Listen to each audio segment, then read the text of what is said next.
The Galactic Council's emergency session had been running for 6 hours when someone finally asked where the humans were, and the answer, probably already there, did not comfort anyone. I found out about it the way I find out about most things that are technically my problem. Someone pinged me while I was eating breakfast, used the emergency channel, and had the tone of voice that means the universe is ending, and you are somehow expected to fix it. I grabbed my protein bars, too, because I've been in enough emergencies to know that caloric intake is a tactical decision, and made my way to the council chamber at a pace that could generously be described as measured. The chamber itself is impressive if you like that sort of thing.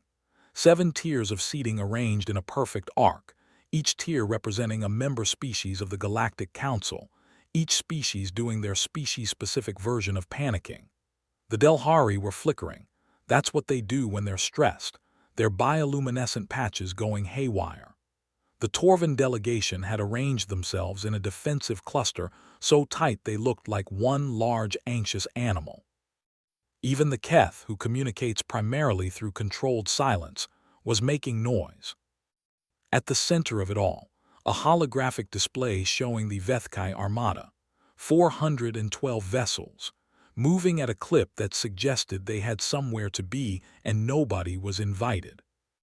I found a seat in the Human Observer section, which is a generous name for the 2 chairs they'd stuck in the corner, and unwrapped my first protein bar. "You are late," said the voice beside me. Vel Sarathi, senior observer for the Sarathi Concordat, and the one alien in the chamber who I was reasonably certain was cataloging my behavior the way a scientist catalogs a bacterium doing something unexpected. The Sarathi looked like what you'd get if a mantis decided to take up formal diplomacy. 4 compound eyes, exoskeleton in a shade of iridescent blue-green that shifts depending on light and emotional state, and a voice that comes out in layered harmonics that the translator renders as something between a cello and a very well-educated librarian. Right now her exoskeleton was cycling through colors I associated with the Sarathi equivalent of professional concern. The session began at 0600. I know when it began. I looked at the display. They're not heading for the station. Velsarath's compound eyes oriented toward me with what I had learned to read as sharpened attention. The Armada's trajectory accounts for. "They're heading for us," I chewed, looked at the map. "The station's a decoy, has been for 3 days. Whoever planned this Vethkai push knows our standard defensive positioning, knows where we'd concentrate council assets, and plotted a course for the actual population center." I balled up the protein bar wrapper. "Cool." 8 seconds of silence. "I know because I counted." The Delhari delegate finally said, in a tone that suggested they were not sure they'd heard correctly. "Did the human representative just say?" "She said cool," Velsarathi confirmed. "I am also uncertain what to do with that." I wasn't being cavalier. That's the thing nobody outside the CDF ever quite understands about the way we talk in crisis. Panic is a resource sink. You get a certain number of cognitive cycles per second, and you can spend them on terror or you can spend them on the problem. I'd made my choice around the 3rd time someone shot at me, and the word cool had become a kind of load-bearing silence filler, a thing to say while the actual processing happened underneath. The actual processing was 14 hours, 412 vessels, existing council defensive assets insufficient by a factor of approximately 3. Standard doctrine, retreat and regroup. I pulled out my second protein bar and stood up. "Where are you going?" Velsarathi asked. "I need to make a call." "The session is in progress. There are protocols." "There are," I looked at her. "And there's also a 400-ship armada. I'm going to handle the one I can do something about." I stepped outside the chamber into the corridor and made the call. The Sarathi don't have a word for winging it. I know because I asked Velsarathi, and she spent 40 seconds producing a harmonic that translated, roughly, as the sound a bridge makes right before structural failure. She had followed me out of the chamber. I want to be clear that I had not invited this. She was simply there when I turned around, four compound eyes fixed on me with an expression I was beginning to recognize as Velsaratha's version of scientific fascination, which in practice looked identical to Velsaratha's version of professional alarm. "You shouldn't be out here," I told her. "You made an unauthorized exit during a council session. I am observing." "For who?" "For the record." I decided that was fine. The call connected. "Kowalski." The voice on the other end was Admiral D'Estaing, who is not in the official Colonial Defense Forces roster for this sector, which is a thing I am not supposed to say out loud in diplomatic company, and which I said out loud in diplomatic company. Velsaratha's exoskeleton shifted to a color I hadn't seen before. "Tell me you're already moving," I said. "Have been for 6 hours," D'Estaing said. "Soon as the Armada crossed the Tenvari threshold, we're 6 hours out from intercept." "How many ships?" 63. I did the math. It wasn't good math, D'Estaing. "I know. 63 against 400. "I know, Kowalski. You're going to need to hit them ugly. We've been hitting things ugly since before you were born. Stop telling me my job." A pause. "The council going to be a problem?" "Probably." I glanced at Velsarathi. "I'm working on it." The call ended. I put the communicator away. Velsarathi had not moved. Her four compound eyes were doing something I could only describe as processing at maximum capacity. "The registered Colonial Defense Forces," she said, very carefully, "do not have assets assigned to this sector." "Correct." "You contacted someone outside, registered CDF command structure." "Also correct." "Using an encrypted non-council channel." "You're very good at summarizing." "Under what authorization?" Velsarathi said, and now her harmonics had taken on a quality that made the corridor panels vibrate faintly. "Does this fleet operate?" I thought about how to explain it. The honest answer was complicated. The short answer was the only one that was going to land in time to be useful. "The someone has to kind," I said. The corridor panels vibrated harder. "Here is the thing about the Ghost Fleet, which is what I called it in my head, though Admiral D'Estaing had more colorful names for it, that requires a little context. 11 years ago, when the Vethkai started making noise in the outer sectors, the Council's response was to form a committee, then a subcommittee, then a working group. The working group produced a document recommending the formation of an advisory panel, and the advisory panel, as of 6 hours ago, had not yet reached a quorum.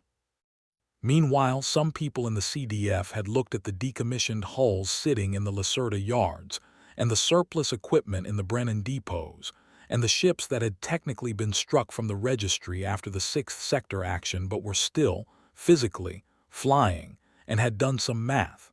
Not good math. The kind of math that works if you squint. They'd been running quiet for 11 years. No flags, no official designations. A fleet of ships that didn't exist, staffed by crews who were technically civilians, maintained on a budget that I, personally, will never be audited for. I explained this to Velsarathi in the time it took to walk back to the chamber doors. She was quiet for a long time afterward.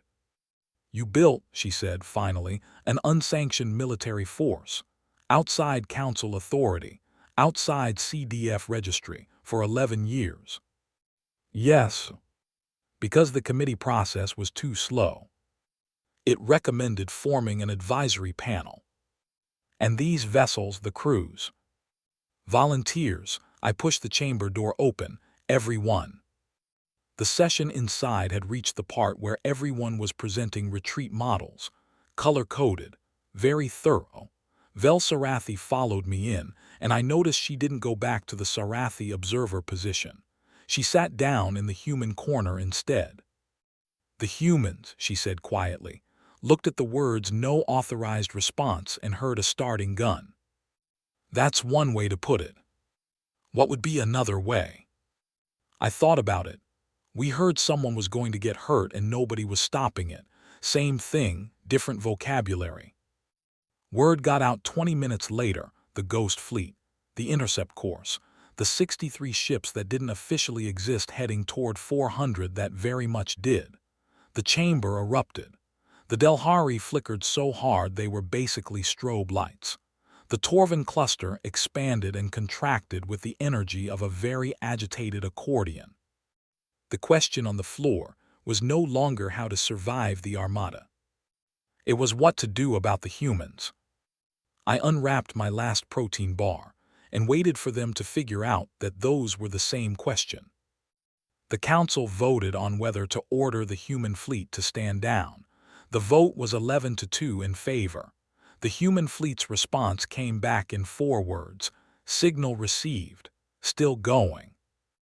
I want to be clear that I did not tell them to ignore the vote. I want to be equally clear that nobody was surprised.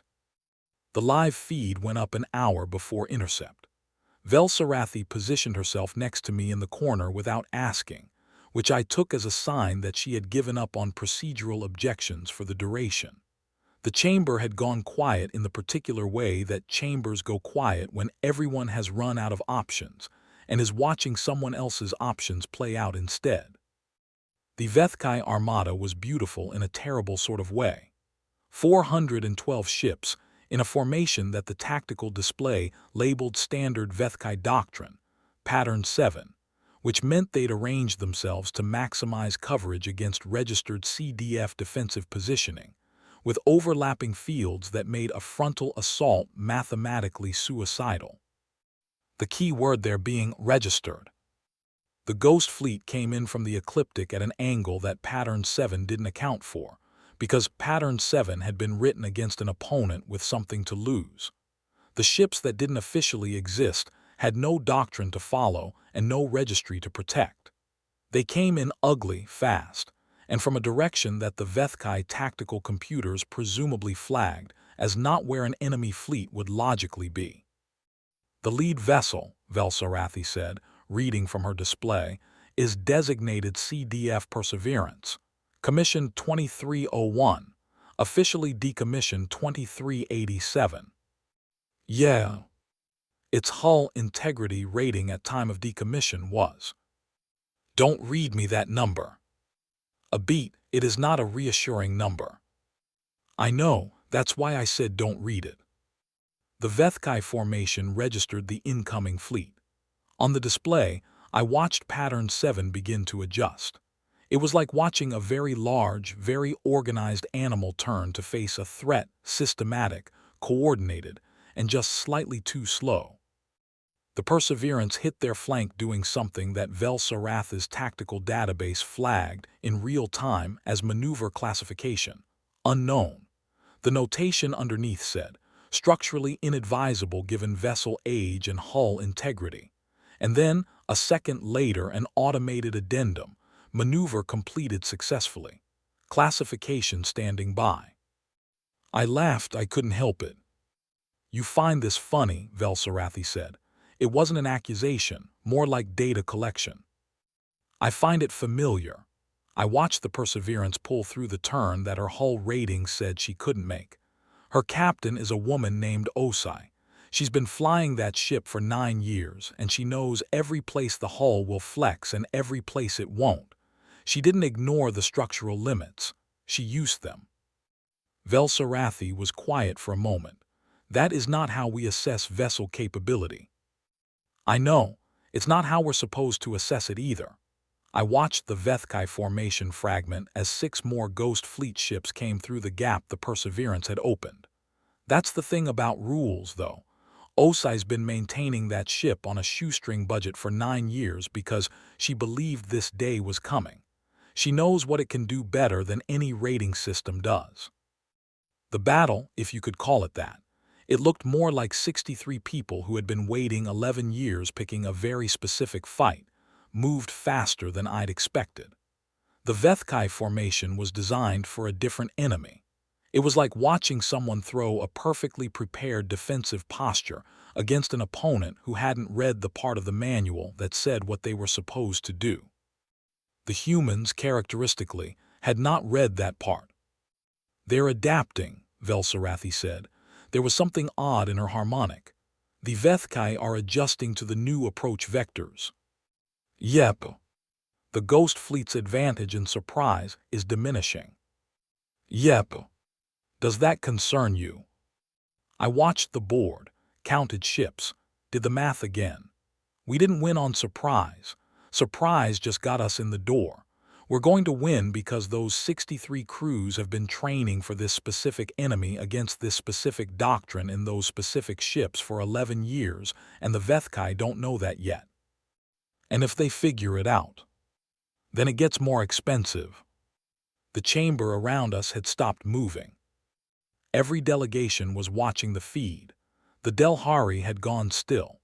The Torvin cluster had frozen in a posture I associated with witnessing something that didn't fit into existing frameworks. The Vethkai flagship, a vessel the display labeled Command Carrier First Rank, had been holding position at the center of the formation since the engagement began. That's doctrine. Protect the command vessel, maintain coordination, direct the response. Smart, logical, exactly what you do. I watched it assess the deteriorating formation around it. Watched it run the math the same way I'd been running the math. Watched the moment the math came back wrong. The flagship broke formation. Not a tactical repositioning, not a coordinated withdrawal. A break. The kind that means the person running the math has looked at the results and decided that the math is not going to improve. I didn't say anything for 11 seconds. "Kowalski," Velsarathi said. "Yeah. The flagship is retreating." "I see that. The formation is fracturing." "I see that too." She paused. "There she goes." I looked at her. 4 compound eyes fixed on the display, exoskeleton cycling through a color I hadn't seen before, not the professional alarm blue, not the data processing green. Something quieter. Something that looked, on a Sarathi, a lot like awe. I looked back at the display. Couldn't tell if she meant the flagship or the Perseverance. On the feed, the Perseverance was still flying. The chamber exhaled. All at once, every delegation, every species, the collective held breath of 11 species watching 63 impossible ships do the thing that 412 calculated certainties could not account for. Velsarathi turned to me. "How did you know it would work?" I finished my protein bar, set the wrapper down on the armrest, watched the Vethkai formation scatter across the display like a pattern someone had pressed too hard and broken. "I didn't," I said. She looked at me for a long time after that. Her exoskeleton stayed that quiet, new color. I didn't have a name for it, but I thought, if I had to guess, it might be the Sarathi word for something humans don't have a term for either. The specific feeling of watching someone bet everything on a ship that shouldn't fly and a crew that shouldn't exist, and being there when it lands.